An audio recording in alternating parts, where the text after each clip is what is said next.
Sukuna, the king of curses. The strongest being in Jujutsu Kaisen. He has torn through every single sorcerer thrown at him. Gojo, Kashimo, Yorozu, none of them could finish the job. He's fast, he regenerates. His domain expansion can kill almost anyone instantly. And worst of all, he adapts.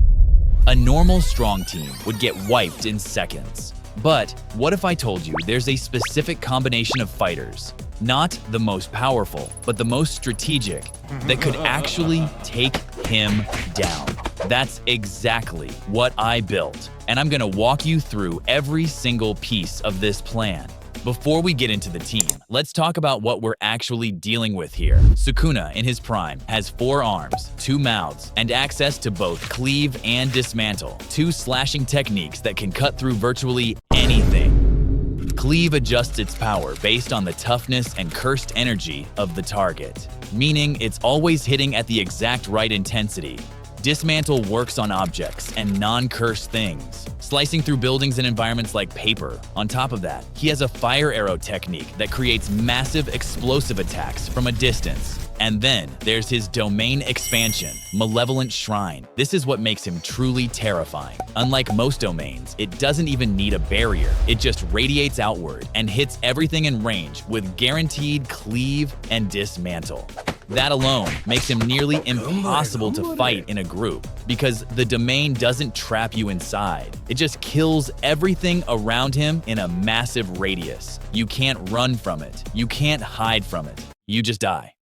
So to beat him, every member of this team has to play a hyper-specific role. One person out of position, one missed timing window, and the entire strategy falls apart. That's the challenge. That's also what makes this so interesting to break down. The core strategy breaks down into 3 words: disable, control, finish. We need someone to strip Sukuna of his cursed techniques entirely. We need someone to trap him and limit his options before the fight even starts. We need someone to control the battlefield so he can't just blitz the support members with his speed. And we need a finisher, someone with enough raw power to actually put him down once he's vulnerable.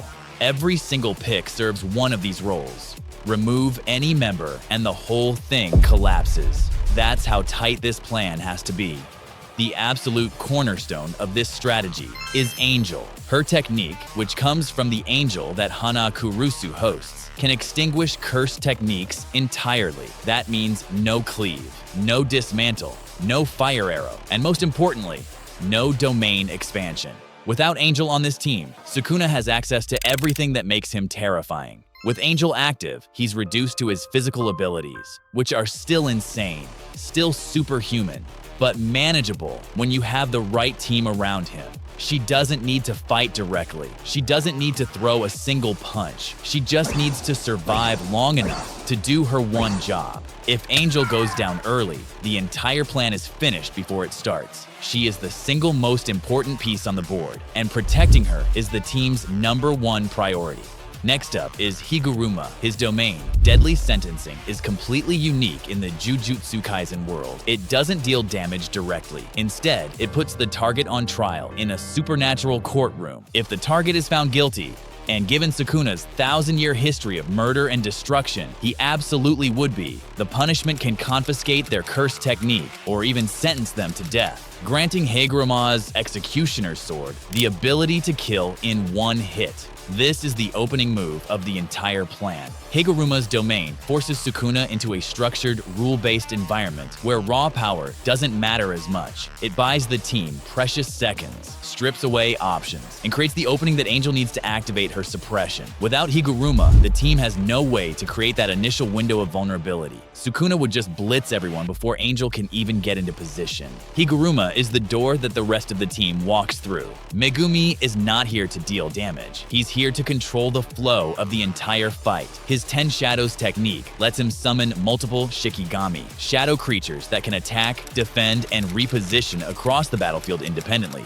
He can create distractions from every angle, block escape routes, and force Sukuna to deal with threats from multiple directions simultaneously. Without Megumi, Sukuna picks off the team one by one. He's faster than everyone here individually. In a straight line, nobody on this team can outrun him. But if he's constantly being harassed by shadows from above, from below, from the sides, forced to dodge, forced to reposition, forced to waste energy on targets that don't matter, he can't focus on eliminating Angel or Higuruma. Megumi is the glue that holds the formation together, and the chaos that keeps Sukuna off balance. Now, for the heavy hitter, Yuta Okatsu has one of the largest cursed energy reserves of any sorcerer alive. He can copy techniques he's encountered, fight at close range with a katana, and deliver devastating attacks that rival special-grade curses. He also has Rika, a special-grade cursed spirit bound to him that amplifies his power even further and acts as an additional combatant. Yuta is the finisher. Once Angel has suppressed Sukuna's techniques and Megumi has him pinned down and distracted, Yuta steps in to deliver the killing blow. Without Yuta, Angel and Higuruma can delay Sukuna, maybe even frustrate him, but they cannot actually defeat him. You need someone who can match Sukuna's physical intensity blow for blow and land hits that actually accumulate real damage. That's Yuta's entire purpose on this team.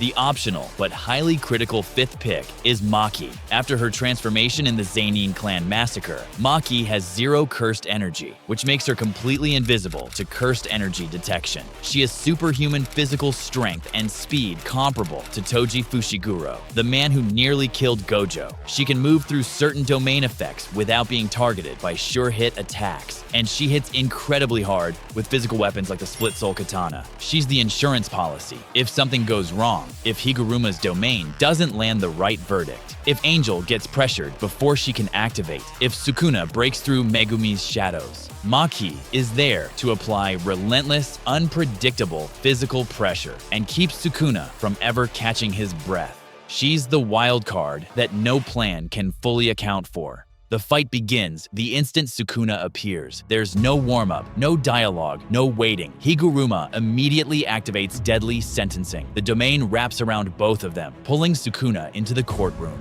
Inside, Sukuna is forced to participate in the trial. He can't just brute force his way out without consequences. The domain's rules are absolute while it's active. If the verdict goes in Higuruma's favor, and given Sukuna's history, it absolutely should, Sukuna either loses his curse technique temporarily or faces the executioner's sword. Either outcome is a massive advantage for the team. But if the domain fails or Sukuna finds a way to counter it before the verdict drops, the fight becomes exponentially harder from this point forward. This is the highest risk, highest reward opening move in the entire strategy. The moment Higuruma's domain drops, Angel moves in immediately. Whether Sukuna lost his technique from the verdict or not, Angel's ability ensures that any remaining curse techniques are fully nullified. No cleave, no dismantle, no fire arrow, no domain expansion. Sukuna can still move, still punch, still use his raw physical power and forearms. But the techniques that make him the king of curses are completely gone. This is the moment the playing field actually levels. For the first time in the entire fight, Sukuna is fighting without his greatest weapons, and the team can engage him without the constant threat of instant death. With Sukuna's techniques suppressed, Megumi floods the battlefield with shadows and Shikigami. Nue attacks from above with lightning. The divine dogs harass from the sides with relentless speed. Megumi himself repositions constantly, never staying in one place for more than a second. The goal is not to hurt Sukuna, it's to overwhelm his attention and prevent him from focusing on any single target. Every second Sukuna spends swatting away a shadow is a second he's not targeting Angel. Every dodge he makes is a position that Yuta can exploit. Megumi is the conductor of this entire coordinated assault. This is where Yuta earns his spot on the team. With Sukuna's powers suppressed and his attention divided across multiple threads, Yuta goes all in. He channels everything through Rika, using copied techniques and raw cursed energy to deliver focused, devastating strikes. Sukuna is still physically dangerous. His forearms and superhuman reflexes make him lethal, even without techniques, but he can't one-shot anyone anymore. Yuta trades blows, absorbs hits, and keeps pressing forward until the damage accumulates beyond what even Sukuna's body can handle. This is how the team actually threatens the King of Curses. Not through one big, flashy attack, but through sustained, coordinated, unrelenting pressure. Throughout all of this, Maki operates independently from the rest of the team. She doesn't rely on cursed energy, so Angel's suppression field doesn't affect her at all. She moves through the chaos like a ghost, striking at Sukuna's blind spots, intercepting his physical counters before they land, and preventing him from ever finding a single moment to recover or think clearly. Every time Sukuna tries to focus on Yuta, Maki is there. Every time he turns to deal with the shadows, Maki hits him from behind. She's the constant, unpredictable pressure that keeps the fight permanently tilted in the team's favor. Now here's the part nobody wants to hear. This plan is incredibly fragile. The entire strategy hinges on Angel surviving the opening minutes of the fight. If Sukuna identifies her as the biggest threat, and he is absolutely smart enough to do that, he could target her immediately, before Higuruma even activates his domain. One clean hit from Sukuna, and she's gone. And with her goes the team's only way to suppress his technique. Everything falls apart. Higuruma's domain relies on perfect timing and a favorable verdict. If Sukuna somehow manipulates the trial, or if he overpowers the domain before the verdict drops, that critical opening move is completely wasted. Megumi could be overwhelmed by Sukuna's raw physical speed, even without techniques. Forearms moving at superhuman speed is still terrifying, and Yuta might not land a clean enough hit to actually finish the job before Sukuna adapts to the pressure. The margin for error is essentially zero. One wrong move, 1 second of hesitation, one unlucky break, and Sukuna steamrolls the entire team. That's the terrifying reality of fighting the King of Curses. Even with the perfect strategy, victory is never guaranteed. Let's run through the worst-case scenarios. Scenario 1. Sukuna targets Yuta first. He recognizes the finisher as the biggest physical threat and decides to eliminate him before the plan can fully execute. Without Yuta, Angel and Higuruma can delay, and Maki can apply pressure, but nobody remaining on the team can deliver enough accumulated damage to actually put Sukuna down permanently. It becomes a war of attrition that the team will eventually lose. Scenario 2. Sukuna ignores the Shikigami entirely and rushes Megumi directly. If Megumi falls, the battlefield control disappears completely. Angel is exposed with no cover, Higuruma has no protection, and Sukuna can pick off the support members one by one with his speed advantage. Maki would have to step in as the primary defender, which stretches her way too thin across the entire battlefield. Scenario 3. Sukuna anticipates Higuruma's domain and counters it before the verdict drops. Maybe he opens Malevolent Shrine first, forcing the team to scatter. Maybe he simply blitzes Higuruma before the activation completes. If the opening trap fails, Angel has to suppress Sukuna's techniques without any setup or distraction, which is far more dangerous and gives him precious time to retaliate before the suppression takes hold. Now let's run the full simulation, assuming everything goes according to plan. Sukuna appears, radiating killing intent that shakes the ground. The team is already in position. They've been waiting for this. Higuruma activates deadly sentencing instantly. The courtroom domain wraps around them both. Sukuna hesitates for just a fraction of a second, caught in the rules of the trial. The verdict drops. Guilty.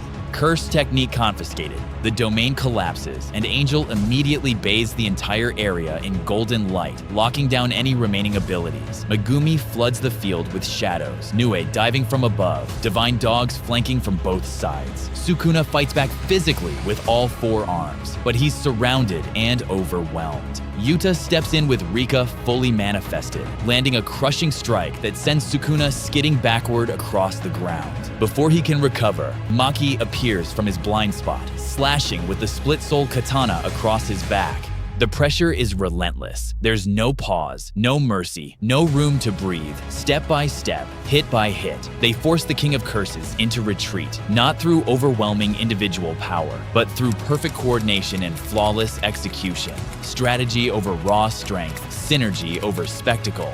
here's the twist. Adding Gojo Satoru to this lineup makes the team near unstoppable. Infinity as a passive defense means Sukuna can't touch the support members. Unlimited Void as a backup domain gives the team a second trap option. And Six Eyes, managing cursed energy perfectly means Gojo never runs out of gas. But honestly, that feels like cheating. The whole point of this exercise is to show that strategy and synergy alone could theoretically take down Sukuna, without relying on the one character who's basically designed to be his equal. This balanced team proves that the right combination of abilities, executed at exactly the right time, is more dangerous than any single overpowered fighter. So what's the takeaway from all of this? Power alone doesn't win every fight. Strategy, synergy, and timing matter just as much, sometimes even more. Every member of this team has a specific, irreplaceable role. Remove any one of them and the plan falls apart completely. Even Sukuna, the strongest character in the entire series, has weaknesses if you can create the exact right conditions to exploit them.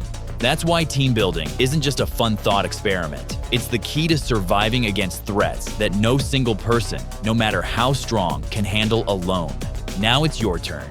Could you build a better team to beat Sukuna? Maybe a completely different approach that I didn't think of? Or did I miss a stronger combo that doesn't rely on Gojo? Drop your team in the comments. I'll simulate the best ideas in the next video. Like, subscribe, and hit the bell so you don't miss it. The next strategy breakdown is gonna be even crazier than this one.